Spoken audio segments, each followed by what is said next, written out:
a house in charming town they call the rising sun, and it's been the ruin of many a poor girl, and me, oh God, I'm one. If I listen to my mama, Lord, I'd be home today. But I was young and foolish. The handsome rider led me astray. Go tell. Hemos pedido a Ramón que se quede un rato más porque queríamos hablar con una persona con la que llevamos bastante tiempo esperando charlar. Esta versión, por cierto, la has escogido tú, ¿por qué? Sí, es una canción que me gusta mucho, por eso de que éramos jóvenes y tontos, y después es una música que utilizo para escribir. Luego me la pongo en los cascos y un momento que dejo escuchar todo, ¿no? Pero esta es una música de arranque muy buena. O sea, te pones música para escribir, ¿no te distrae la música? No, porque depende de qué música, y a partir de una o dos canciones dejo de escuchar la música, no oigo nada.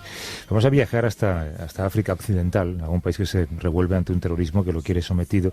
Desde 2004, más de 27.000 personas han sido asesinadas y casi 2 millones han tenido que abandonar sus hogares. Es Nigeria, una nación que vive además encadenada por el terrorismo de Boko Haram. Ramón, todos recordamos cuando en 2014 Boko Haram entró en un colegio en el noroeste del país y secuestró a 200 niñas. Sí, ocurre algo parecido a ISIS, porque es un reflejo de ISIS, es una imitación de ISIS. Nosotros siempre hablamos de una unidad, Boko Haram, ISIS, como si fuera solo uno, ¿no? Y Boko Haram se ha ido distribuyendo en varios grupos, aunque mantiene la marca. La situación no solo ya es grave en Nigeria, donde los refugiados o los desplazados son mercancía de ambas partes, las mujeres esclavas que consiguen escapar de las zonas controladas por esta guerrilla, pasan a ser mujeres esclavas del ejército, y después no hay mucho acceso de ayuda humanitaria, por no decir que no hay ninguno. Explícame un poco qué es Boko Haram y en qué países opera. Bueno, nacieron en Nigeria, están presentes, reflejos de Boko Haram están presentes en Níger, están en Mali, donde hay tropas francesas y hubo tropas españolas, no sé si siguen por ahí todavía, y ahora empiezan a contaminar Burkina Faso, que siempre ha sido un país muy estable. Yo siempre lo he comparado con la Serbia de Milosevic. Era un país que dirigía mucho la zona, que tenía mucha influencia en Liberia, tenía influencia en Costa de Marfil, y ahora es un país que también se está contaminando de Boko Haram o de estos restos, y por supuesto Chad. Sí, la semana pasada varias personas murieron en el estado de Borno, en el noreste de Nigeria, cuando un grupo de terroristas dispararon a civiles que regresaban por la tarde de trabajar. Los atacantes incendiaron además varias viviendas. Uno de los problemas más graves que tiene la población es que más de 1 millón de personas está viviendo en zonas controladas por grupos armados surgidos de lo que en su día fue Boko Haram. Ahora pueden ser, como dices tú, casi franquicias de lo que fue, ¿no? Nos acompaña el coordinador general de Médicos Sin Fronteras en Nigeria. Durante mucho tiempo, estos días ha pasado por Madrid porque cambia de destino. Es Luis Eguiluz. ¿Cómo estás, Luis? Buenos días. Buenos días. ¿De Nigeria a Colombia? De Nigeria a Colombia, efectivamente. ¿Cuánto tiempo en Nigeria? 2 años y medio. 2 años y medio, y hablábamos, Ramón, fuera del micrófono, con toda la familia y con unos hijos dispuestos a cambiar de país siempre que haga falta. Es fantástico esto, ¿verdad? Pero sin par de sus raíces francesas. Eso sí, el liceo francés siempre está por allí. Aunque el gobierno nigeriano lo desmiente, lejos de mejorar, los enfrentamientos están intensificados. Las necesidades de miles de personas siguen sin estar cubiertas desde hace años, ¿no, Luis? Efectivamente, estamos hablando ya de 11 años de conflicto y la situación. Yo en los 2 años y medio que he estado en Nigeria no solamente he visto que la situación haya mejorado nada, sino que de hecho se ha empeorado. Se ha empeorado además bastante en los últimos meses, que se han intensificado los ataques tanto a la población civil, incluso algo relativamente nuevo, ha empezado ataques al personal humanitario en los últimos meses también. Estamos hablando sobre todo de acceso al agua, acceso a medicamentos. Bueno, estamos hablando de una crisis, una violencia que afecta a toda la población. Esa es la principal, como digamos, consecuencia, es la violencia. Mujeres y personas mutiladas, muertas, asesinadas, y luego una falta de servicios básicos, ¿no? Efectivamente, alojamiento, agua, acceso a comida, acceso a salud. Estamos hablando de un contexto donde no solamente, como he mencionado antes, hablamos de más de 1 millón de personas bajo influencia o que viven bajo el control de grupos armados, que las organizaciones humanitarias no tienen acceso, porque estamos en un contexto de lucha antiterrorista donde toda persona que vive, tanto civiles como gente armada, que vive bajo los grupos armados, sean considerados enemigos, son considerados terroristas, y las organizaciones humanitarias no tienen el derecho o la capacidad de asistir a esta población, y hablamos de 1 millón o más, ¿eh? Pero incluso en las zonas controladas por el gobierno, debido a la inseguridad, debido a las restricciones, la mayor parte de la población vive en lo que llamamos enclaves, son poblaciones militarizadas donde no hay servicios públicos, donde el Estado no tiene presencia aparte del ejército, no hay personal del Ministerio de Salud, no hay escuelas, la gente no tiene acceso a campos de cultivo, la situación humanitaria está muy deteriorada. Vamos también de un contexto en el que, como he mencionado antes, hay muchos ataques y hace que la gente tenga muchas dificultades para salir fuera de estas poblaciones militarizadas para tener acceso a cultivos, a tener agua o leña, para tener acceso a sus medios de subsistencia. Claro. De ese millón, que no sé cómo llamarlos refugiados, pero son refugiados en su propio país, desplazados, al fin y al cabo, ¿no? Desplazados, exacto. ¿Qué sabéis de ellos? Bueno, nosotros no tenemos poco acceso a esta población, no tenemos el derecho a acceder, no tenemos el derecho a salir fuera de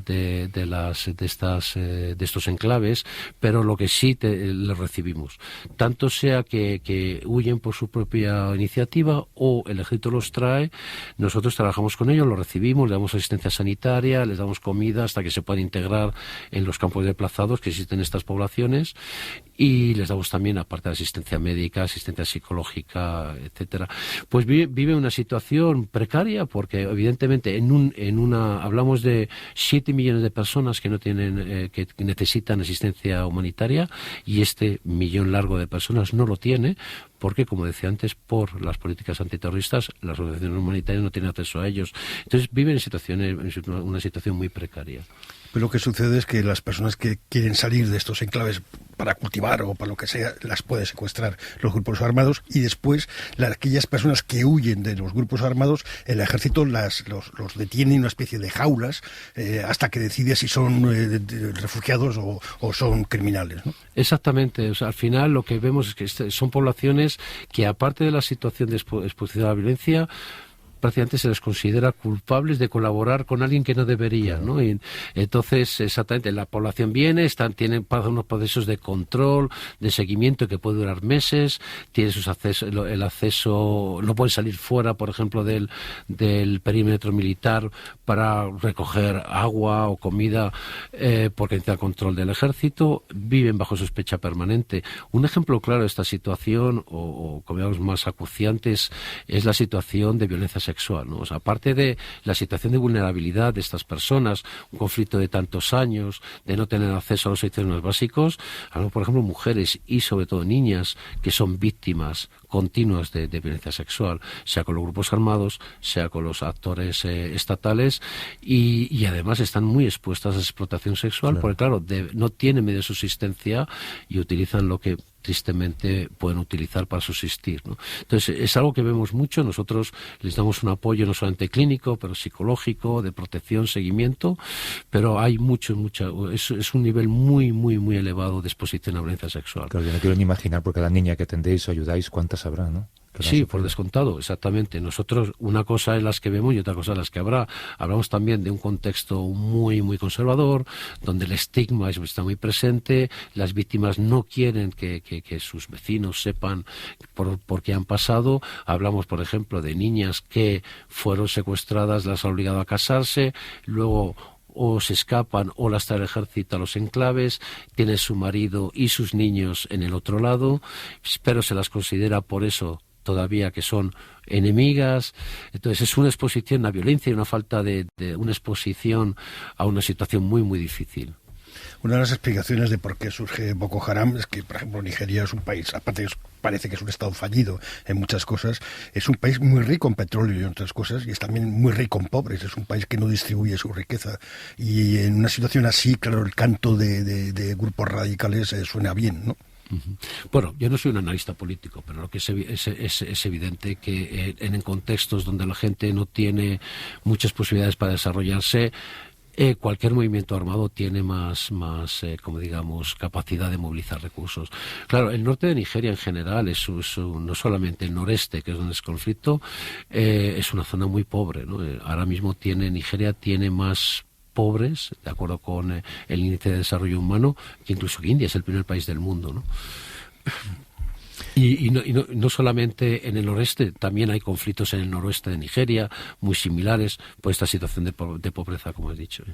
Hay veces que no solamente hace falta ayuda internacional, sino que hace falta saber repartirla y saber un poco gestionarla. En el caso de Nigeria, ¿cuál sería el apoyo necesario? El problema hay varios problemas relacionados al conflicto. El problema es un problema de seguridad, ¿no? Ya de por sí, o sea, el Estado no da servicios básicos porque no hay funcionarios, no hay doctores, no hay enfermeros, no hay profesores, porque tienen miedo en Borno de salir fuera de la capital de Maiduguri.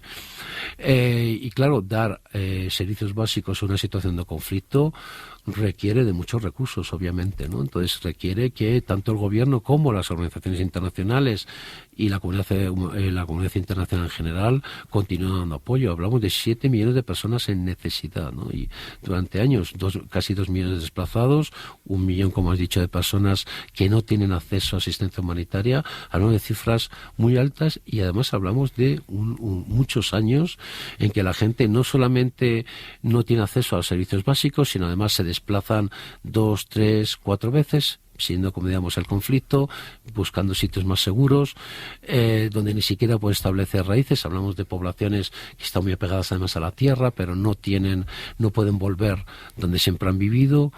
Una situación de claro, vulnerabilidad extrema continua durante años. Claro, lo que pasa es que escuchándote, Luis, es una sensación muy derrotista, ¿no? De imposibilidad de encontrar un futuro. Y esto es un drama cuando pensamos en África. Todas aquellas personas que dicen que África no tiene futuro son personas que seguramente se equivocan. Pero tal y como tú lo dibujas, ¿cómo construyes estructuras orgánicas en un país que permitan el desarrollo de la política? Lo primero es el cese de la violencia. Porque ese es el principal problema en los conflictos en los que yo he visto, ha sido que hay conflictos que provocan una situación humanitaria muy extrema, ¿no? Pero cuando la violencia es endémica, salvo que haya un organismo internacional como la ONU que de repente decida desplegar cascos azules, ¿qué haces? Yo no soy un analista político, como he dicho. O sea, soluciones a largo plazo, soluciones desarrollistas, es algo en lo que Médicos Sin Fronteras no se centra. Nosotros nos centramos en cubrir la asistencia humanitaria, las necesidades humanitarias más básicas. Por descontado, todo el mundo quiere vivir en paz y eso es lo que primero se necesita. Pero vosotros, esto es una cuestión un poco más personal, ¿no sentís a veces el peso de la ineficacia, ¿no? De decir, estamos aquí ayudando a una niña de cada 1000. ¿Realmente sirve de algo lo que hacemos cuando nadie está mirando a este país?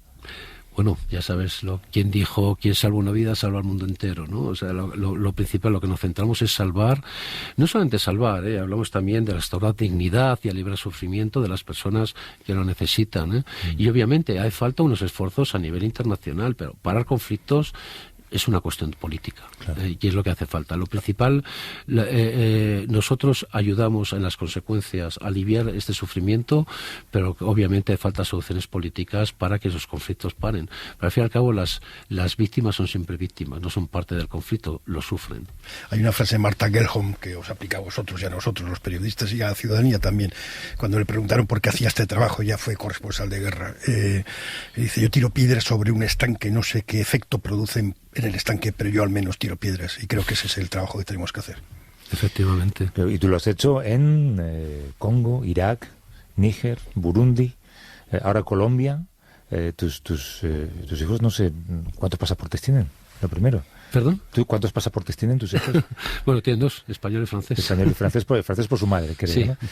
¿Y dónde van a querer vivir? Porque han visto medio mundo.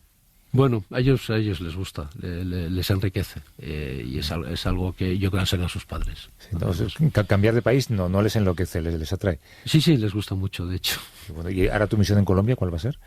Bueno, pues igual, ser el coordinador general de Médicos Sin Fronteras, basado en Bogotá, pero para las actividades, los programas de Médicos Sin Fronteras en Colombia.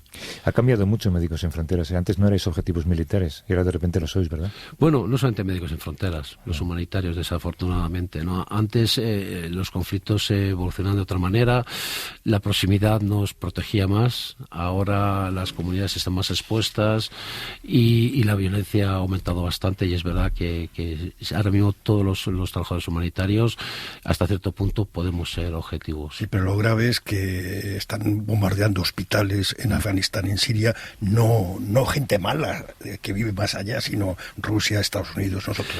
Es el problema es verdad que los conflictos han evolucionado si el derecho humanitario internacional no se tiene tan en cuenta como quizás se tenía antes, como en la época de su creación y desarrollo, ¿no?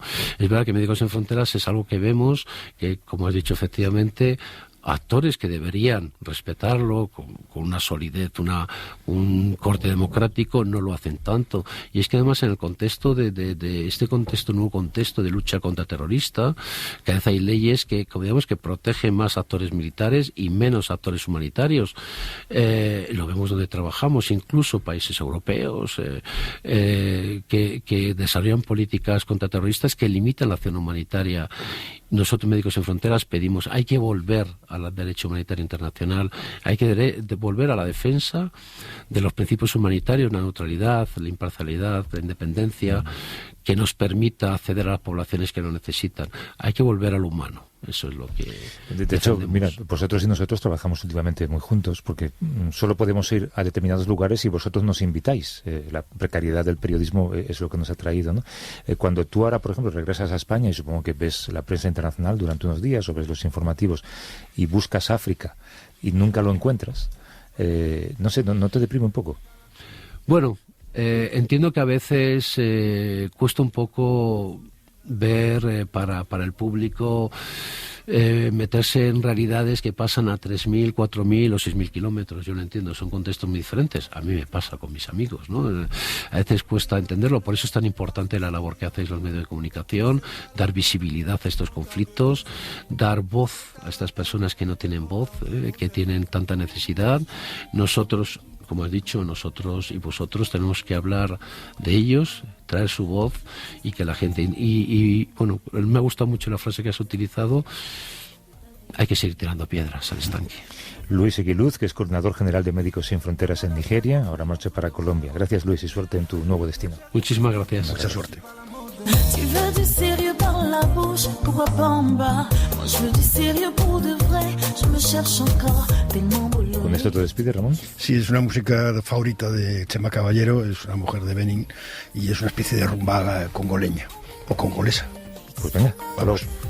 Amour de ma vie, il est américain.